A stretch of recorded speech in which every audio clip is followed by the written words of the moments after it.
Hello everyone, welcome back to our channel. आप सभी का इस यूट्यूब प्लेटफॉर्म पे स्वागत है। मेरा नाम है प्रतिभा। सो स्टूडेंट, आज के इस सेशन में हम कवर कर रहे हैं आपके यूजीसी नेट पेपर 1 के एक ऐसे इंपॉर्टेंट यूनिट को जिनसे रिलेटेड अक्सर आपने देखा होगा कि आपके प्रश्न पूछे जाते हैं। वो है आपका टीचिंग एप्टीट्यूड। काफी इंपॉर्टेंट यूनिट है। एंड यहाँ पे बात करें तो टीचिंग एप्टीट्यूड से आज के सेशन में हम पढ़ेंगे आपके टीचिंग एड्स के बारे में। जैसे आपका ऑडियो विजुअल एड्स है, उनसे रिलेटेड अक्सर आपके प्रश्न पूछे जाते हैं। ठीक है, यानी जो पढ़ाने के साधन हैं, उसके साथ साथ जो टीचिंग मेथड है, यानी जो पढ़ाने के तरीके हैं। जैसे कुछ हम ट्रेडिशनल मेथड का यूज करते हैं तो कुछ मॉडर्न मेथड का यूज करते हैं। कौन कौन से मेथड ज्यादा इफेक्टिव हैं टीचिंग लाइन पे, उन सारी चीजों को आज के सेशन में कवर करेंगे। लास्ट तक जरूर बने रहिएगा क्योंकि क्लास बहुत इंपॉर्टेंट है। अगर आपने आज के सेशन में आपने ये टॉपिक कंप्लीट कवर कर लिया तो इनसे रिलेटेड जो भी प्रश्न आपके एग्जाम में पूछे जाएंगे आप आसानी से उन्हें सॉल्व कर पाएंगे। एंड लास्ट में हम लोग क्वेश्चन आंसर भी करेंगे ताकि जो कॉन्सेप्ट हमने पढ़ा है वो हमारा क्वेश्चन आंसर के माध्यम से और क्लियर हो जाए। सो लास्ट तक बने रहिएगा। ये सेशन पसंद आए तो लाइक शेयर सब्सक्राइब जरूर कीजिएगा, बेल आइकन जरूर प्रेस कर दीजिएगा ताकि जब भी मेरी क्लासेस हो उनकी नोटिफिकेशन आप तक पहुंचे और आप क्लास ज्वाइन कर पाए। चलिए स्टार्ट करते हैं आज का सेशन। तो सबसे पहले हमें ये जानना जरूरी है कि आखिरकार जो टीचिंग एड्स और जो है आपका मेथड है ये जरूरी क्यों होता है। तो एक्चुअली अगर हम बात करें यहाँ पे स्टूडेंट,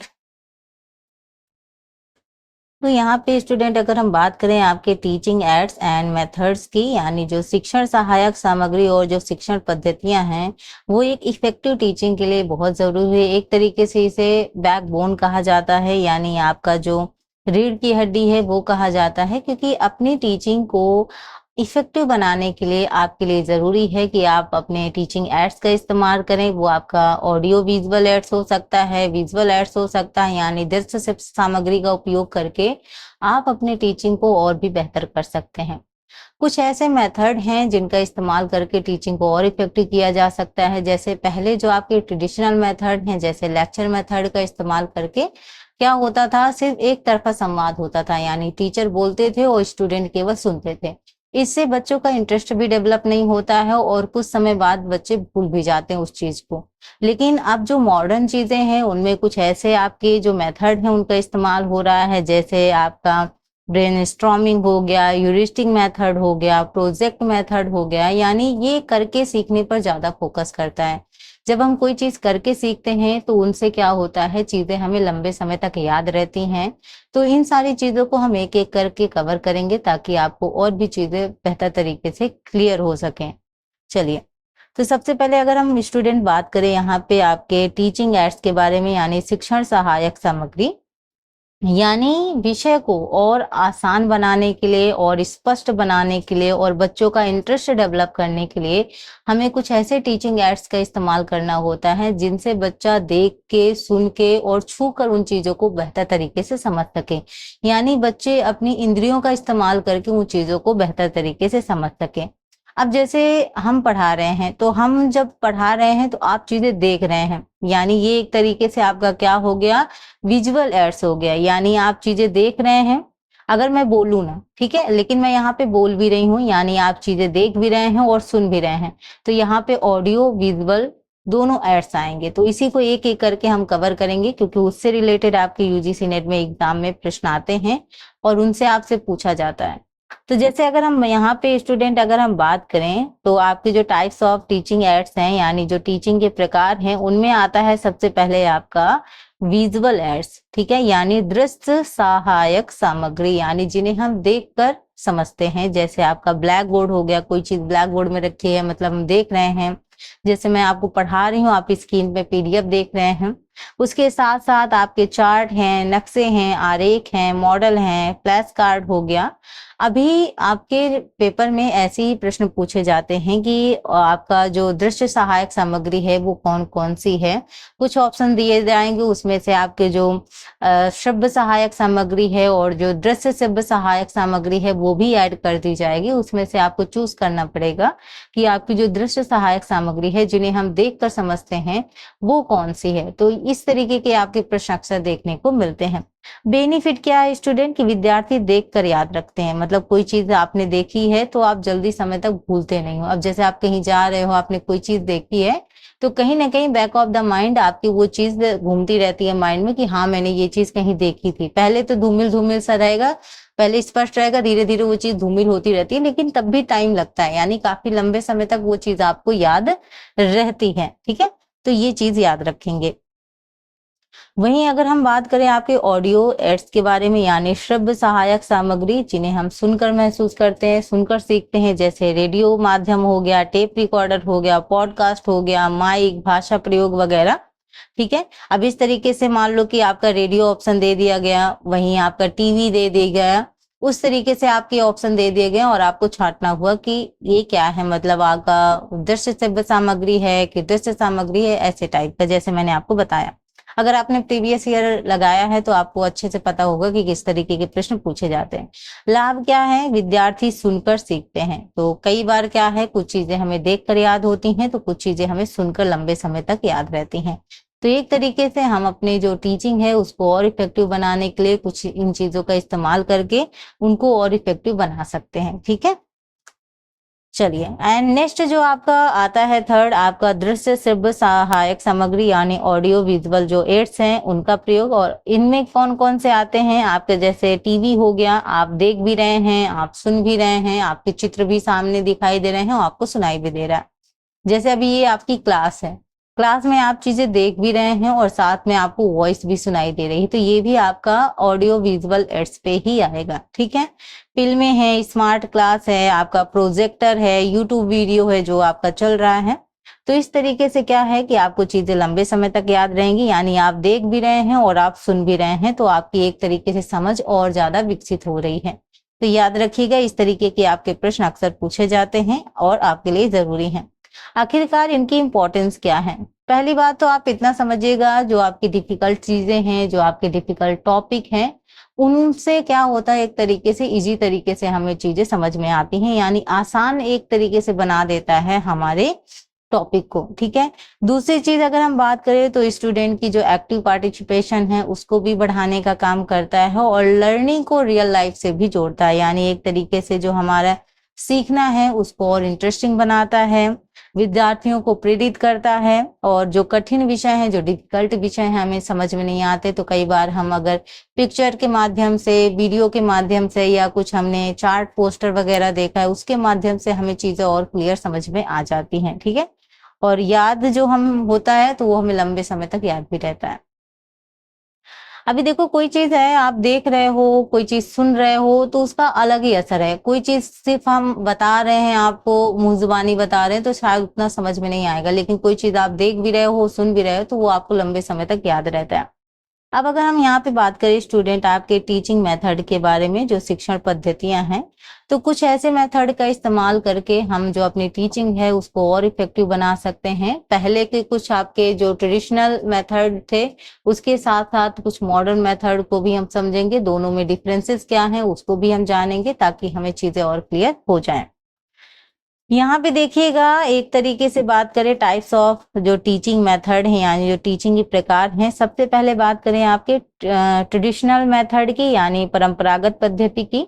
उसमें से सबसे पहले आपका आता है लेक्चर मेथड, यानी जो आपकी व्याख्यान पद्धति है। ठीक है, तो यानी आपकी जो व्याख्यान पद्धति है वो बड़ी कक्षाओं के लिए उपयोगी होती है, लेकिन एक तरफा संवाद होता है, यानी आपका वन वे कम्युनिकेशन होता है। और वन वे कम्युनिकेशन इतना इफेक्टिव नहीं होता जितना टू वे कम्युनिकेशन होता है, यानी भाई यहाँ पे क्या हो रहा है, केवल टीचर बोल रहे हैं और स्टूडेंट सुन रहा है। तो लेक्चर मेथड में टीचर बोल रहे हैं, स्टूडेंट सुन रहे हैं, लेकिन यहाँ पे ये अगर इम्पोर्टेंट कहा जाए, यूजफुल कहा जाए कि जो आपका लेक्चर मेथड है वो किसमें यूजफुल होता है, तो लार्ज जो क्लासेस हैं, लार्ज पॉपुलेशन है, उसमें ज्यादा हेल्पफुल रहता है। ठीक है, यहाँ पे जैसे मान लो कोई हम टीचिंग आपका चाइल्ड डेवलपमेंट थ्योरी समझा रही हूँ, तो वहां पे लेक्चर दूंगी, लेकिन इसमें क्या होगा, स्टूडेंट सिर्फ सुनेंगे। ठीक है, उन्हें बोलने का अवसर ज्यादा नहीं मिलेगा, तो ये क्या होता है, एक तरफा संवाद होता है, जो आपका ट्रेडिशनल मेथड है। ठीक है, वहीं बात करें आपके डिस्कशन मेथड की यानी चर्चा पद्धति की, तो स्टूडेंट एक्टिवली पार्टिसिपेट करते हैं यानी विद्यार्थियों की क्या होती है, सक्रिय भागीदारी होती है।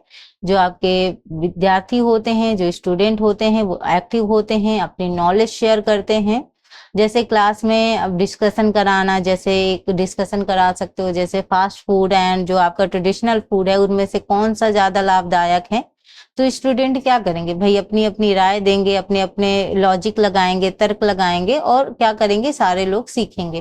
तो ये क्या होगा, आपका डिस्कशन मेथड होगा। काफी इफेक्टिव ये भी होता है। देन बात करें आपका डिमोन्स्ट्रेशन मेथड यानी प्रदर्शन पद्धति, यानी एक तरीके से best for science and practical subject. जो आपका डिमोन्स्ट्रेशन मेथड है वो टीचर प्रैक्टिकल एक्टिविटी करके दिखाता है। जब आप कोई चीज प्रैक्टिकली एक्टिविटी करके सीखते हो तो वो आपको हमेशा के लिए याद भी रहता है और आपका इंटरेस्ट भी उसमें बना रहता है। तो बेस्ट आपका क्या है, जैसे आप साइंस में प्रैक्टिकल कर रहे हो या आप ये कह सकते हो जैसे कुकिंग लैब में आप जैम मेकिंग कर रहे हो, ठीक है, साड़ी में आप ड्रेपिंग स्टाइल दिखा रहे हो, तो इस तरीके से आपको वो चीजें ज्यादा इफेक्टिव करेंगी। तो हमें सबसे इम्पोर्टेंट यही है कि हम एक इफेक्टिव टीचिंग के लिए क्या क्या चीजें कर सकते हैं। तो इन जो मेथड है इनका इस्तेमाल किया जा सकता है।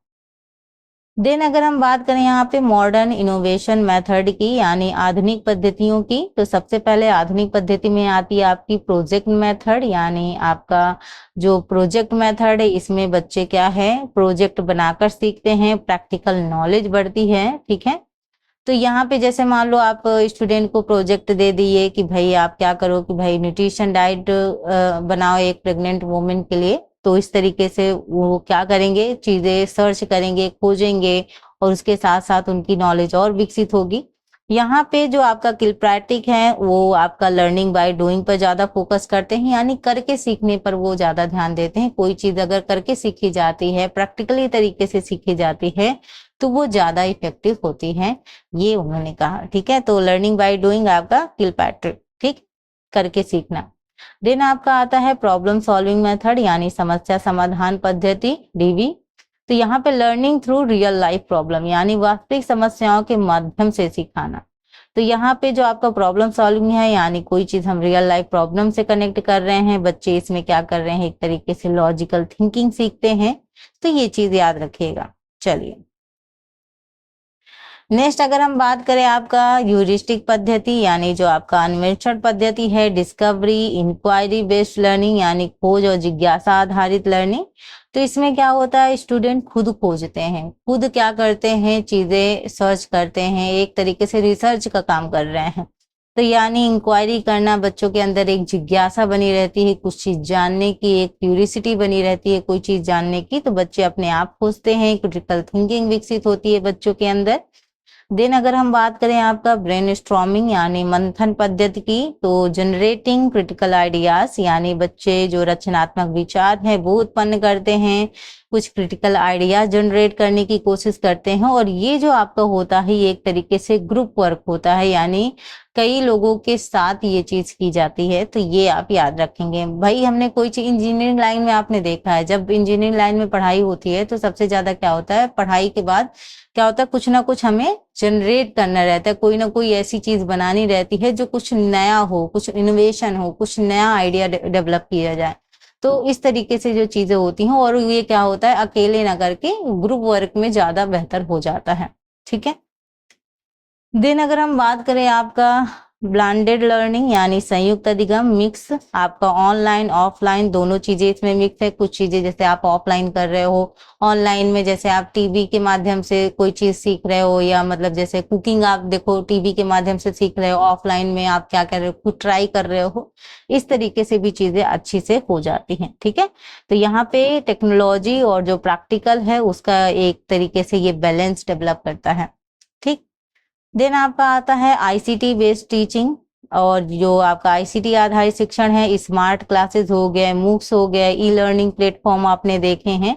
तो इनके माध्यम से भी टीचिंग को और सरल बनाया जा रहा है और रोचक बनाया जा रहा है, जिससे बच्चा इंटरेस्ट ले और वो अपनी रियल लाइफ चीजों से कनेक्ट करके प्रैक्टिकली तरीके से चीजों को कर पाए और उसको और बेहतर तरीके से चीजें समझ में आ जाए। ठीक है, देन यहाँ पे वही चीज है, इम्पोर्टेंट क्या है भाई, बच्चों की रुचि बनाए रखता है, विषय को स्पष्ट करता है, उच्च स्तरीय चिंतन को विकसित करता है। हमारा स्टूडेंट मेन पर्पस क्या है, हमारे पढ़ाने का मतलब ये नहीं है कि हम केवल अपना सब्जेक्ट कंप्लीट करें। हमारे पढ़ाने का मतलब सिर्फ इतना होता है कि जो चीज आपको कठिन लग रही है, ऐसे तो हर एक स्टूडेंट भाई बुक अवेलेबल है, हर चीज अवेलेबल है, ऐसा तो हर स्टूडेंट अपना जाके खुद पढ़ सकता है।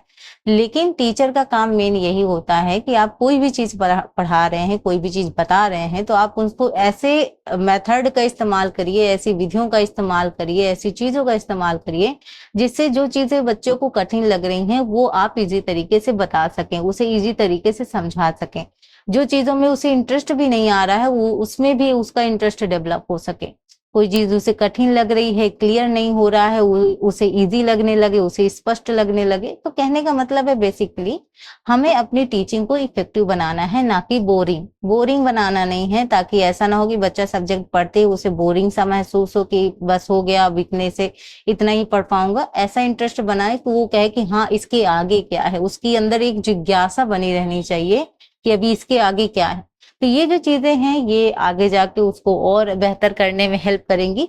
तो यहाँ से जो चीजें हमने देखी कि भाई बच्चों की रुचि बनी रहे, हमें ऐसी चीजों का इस्तेमाल करना है, बच्चों का जो सब्जेक्ट वो पढ़ रहे हैं वो चीज उसको क्लियर हो, उन्हें आसान लगे और उनकी जो थिंकिंग है वो डेवलप हो, ठीक है, ताकि वो सोचे।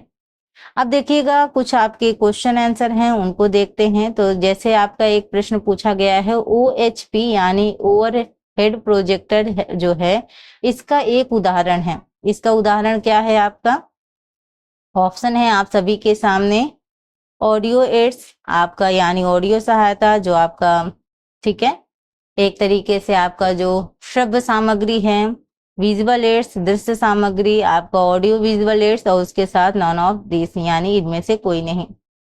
बताइएगा ये जो प्रश्न पूछा गया है OHP यानी ओवरहेड प्रोजेक्टर जो है ये किसका उदाहरण है। तो ये उदाहरण है आपका विजुअल एड्स का, यानी जो ऑप्शन ए है दृश्य आपका जो सामग्री है उसका उदाहरण है, याद रखिएगा। ठीक, चलो नेक्स्ट है आपका प्रोजेक्ट विधि किसके द्वारा विकसित की गई थी, यानी project method was developed by, यानी किसके द्वारा, जॉन डीवी, आपका डीवी लिख दीजिएगा, डीवी, ठीक है। उसके साथ साथ है आपका किलपैट्रिक एंड आपका है मॉरिसन और डी है आपका हर्बर्ट। तो जो आपका प्रोजेक्ट विधि है वो किसके द्वारा विकसित की गई थी ये पूछा जाता है, बताइएगा। तो ये विकसित की गई थी आपके ऑप्शन बी है किलपैट्रिक के द्वारा, ठीक है।